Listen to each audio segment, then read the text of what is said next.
بس حسبي الله ونعم الوكيل. لحظات رعب لا توصف. أسد يلتهم ذراع مدربه في مصر. شهد السيرك القومي بمنطقة البروفاج في طنطا شمال مصر حادث مرعب مساء أمس الثلاثاء.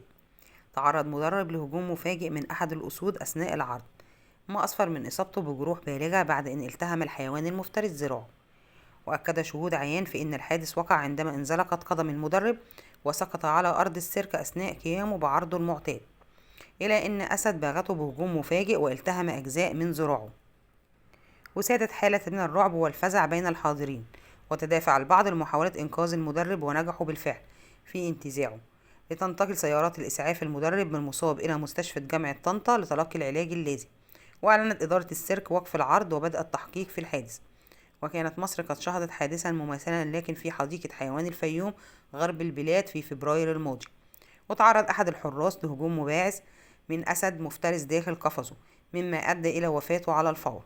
وكشفت تحقيقات الشرطة وقتها إن العامل سعيد جابر علي محمد الدشة 47 سنة تعرض لإصابات قاتلة بعد هجوم الأسد، والتهم جزء من رأسه وكاد يصيب أشخاص آخرين، ليلفظ الرجل أنفاسه الأخيرة بعد نقله إلى مستشفى الفيوم العام. بينما أكد شهود العيان إن السلطات تخلصت من الأسد بعدما أصيب بحالة هياج شديدة.